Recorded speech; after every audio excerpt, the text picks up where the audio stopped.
এনকোয়াস checklist wise কিছু কিছু register আমাদের মেনটেন করতে হয়েছে, যেগুলো হয়তো আমরা এনকোয়াসে না বসলে জানতে পারতাম না। তার মধ্যে কয়েকটা হচ্ছে কাপা, fishbone analysis, 5Y, brainstorming and smart register. এই পাঁচটার সম্বন্ধে সত্যি কথা বলতে আমাদের এইচডাব্লিউসিতে আমরা আগে কোনোদিন কিছু রেজিস্টার করিনি। তো যখন আমারও এনকোয়াসের ট্রেনিং হয়, আমি এগুলো সত্যিই বুঝতে পারিনি। আমার ঠিক ভিজিটের আগে বা যখন আমাকে রেজিস্টারগুলো করতে হয়েছে, আমিও অন্যদের থেকে হেল্প চেয়েছিলাম যে তোমরা কিভাবে একটু রেজিস্টার মেনটেন করেছো আমাকে দেখাও। বাট ফাইনালি তারা হয়তো আমাকে যেটুকু পাঠিয়েছে, অ্যাকচুয়ালি এটা নিজে না করলে বুঝতে পারা সম্ভব না। কিন্তু যখন আমি ফাইনালি হাতে কলমে নিজে করলাম, 2-3টে পাতা ছিঁড়ে ফেলার পর আমি আস্তে আস্তে বুঝতে পেরেছি যে জিনিসগুলো কিভাবে কি তৈরি হচ্ছে। তো আমি এই 5টা জিনিস এলাবোরেটলি ভিডিওতে দেওয়ার চেষ্টা করব, যাতে তোমাদের বুঝতে একটু সুবিধা হয়। প্রত্যেকেরই সেন্টারের কিছু কিছু প্রবলেম থাকে, তো আমার সেন্টারে যা যা কিছু প্রবলেমগুলো রয়েছে সেগুলো সবার সাথে মিলবে না। তো আমি আমার প্রবলেম ওয়াইজ এই রেজিস্টারগুলো মেনটেন করেছি, তোমরা তোমাদের প্রবলেম ওয়াইজ এই রেজিস্টারগুলো মেনটেন করবে। আশা করি তোমরা ভিডিওটা দেখলে বুঝতে পারবে। আজকে আমি এই রেজিস্টারে আলোচনা করব কাপা নিয়ে। তো চলো দেখে নেওয়া যাক। এই ফর্মটার সাথে হয়তো আমরা অনেকেই পরিচিত। এটা হচ্ছে পেশেন্ট স্যাটিসফ্যাকশন ফর্ম, পিএসএস। এখানে দেখো ঠিক 16টা কোয়েশ্চেন রয়েছে, 1 থেকে 16। এটা ফিল আপ করতে হবে।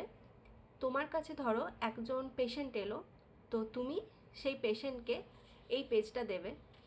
অ্যাকচুয়ালি এটা জেরক্স করে অনেকগুলো রাখতে হবে, কারণ প্রত্যেক মাসে প্রায় 60টা করে পেশেন্টকে দিয়ে এটা করানোর কথা। তো পেশেন্টকে আমি জিজ্ঞাসা করব টেলিমেডিসিন মারফত পরামর্শের জন্য কতক্ষণ অপেক্ষা করতে হয়েছে। হয়তো দেখা গেল পেশেন্টকে অপেক্ষা করতে হয়েছে 60 মিনিটের বেশি, তাহলে এই ঘরে হবে 1। যদি হয় 45 থেকে 60 মিনিট, তাহলে ঘরে হবে 2। যদি হয় 30 থেকে 45 মিনিট, তাহলে হবে 3। যদি হয় 15 থেকে 29 মিনিট, তাহলে হবে 4। আর যদি হয় 15 মিনিটের কম, তাহলে 5। মানে পেশেন্টকে যদি 15 মিনিটের কম অপেক্ষা করতে হয়েছে, মানে সেটা সব থেকে ভালো, 5 নাম্বার পেলে। তো এইভাবে এখানে 16টা প্রশ্ন রয়েছে। তো সেই প্রশ্ন ওয়াইজ প্রত্যেকটার মূল্যায়ন করা আছে যে কোনটার এগেনস্টে কত নাম্বার দেবে। এখানে আমি আরেকটা বলে দিই, এই যেমন হচ্ছে পানীয় জলের ব্যবস্থা, ভালো নয় হলে এখানে হবে 1, মোটামুটি হলে হবে 2, ভালো হলে হবে 3, খুব ভালো হলে 4, অসাধারণ হলে 5। এইভাবে আমাকে এই পেশেন্ট স্যাটিসফ্যাকশন ফর্মটা ফিল আপ করার কথা। এইভাবে আমি 30টা পেশেন্টের এটা করব। তো 30টা পেশেন্টের করার পর আমাদের একটা গুগল শিট দেওয়া হয়েছে।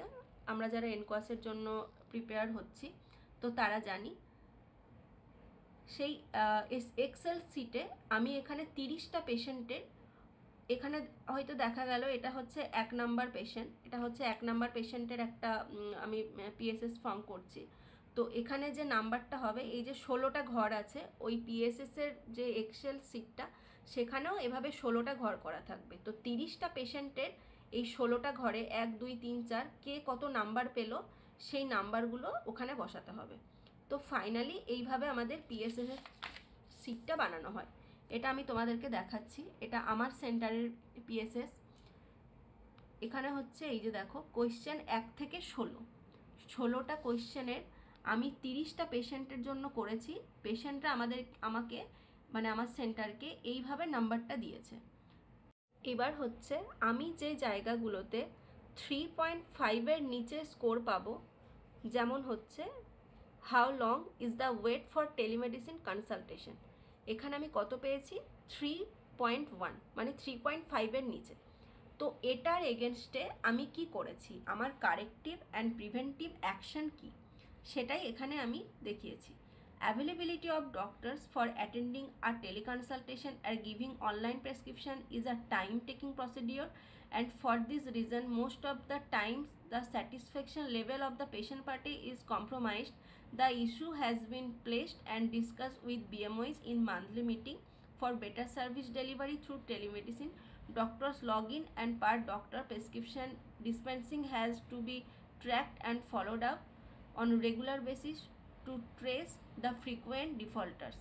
এইভাবে আমি এখানে কি আমার যে পয়েন্টটা রয়েছে, যেগুলো আমার 3.5-এর নিচে স্কোর, তো সেই পয়েন্টের জন্য মানে টেলিমেডিসিনের জন্য আমাকে পেশেন্টকে বেশিক্ষণ অপেক্ষা করতে হয়েছে। তার জন্য আমি কি করেছি, মান্থলি মিটিংয়ে আমি এটা বিএমওইচ স্যারের সাথে আলোচনা করেছি যে আমাদেরকে একটা রোস্টার মেনটেন করে যাতে আমাদের ব্লকের ডক্টররা ফ্রিকোয়েন্টলি ওখানে মানে টেলিমেডিসিনে প্রেজেন্ট থাকে। তো এটা হচ্ছে পিএসএস। এইবার তোমরা তোমাদের সেন্টারে যে যা জিনিসগুলোর প্রবলেম, কারোর হতে পারে জায়গা নিয়ে প্রবলেম, কারোর হতে পারে জলের প্রবলেম, কারোর হতে পারে পেশেন্টদের বসার জায়গা নেই সেহেতু পেশেন্টটা কমপ্লেন করছে, কারোর এটা হতে পারে যে তার ঠিকঠাক পরিমাণে মেডিসিন সাপ্লাই নেই। তো সেই প্রবলেমগুলোর এগেনস্টে কী কী কারেক্টিভ অ্যান্ড প্রিভেন্টিভ অ্যাকশন নিয়েছো সেটা তোমরা এখানে আলোচনা করবে। তো এটা হচ্ছে কাপার, যেটা আমি কাপা যেটা পিএসএস থেকে আমাকে বানাতে হয় সেটা তোমাদের সাথে শেয়ার করলাম।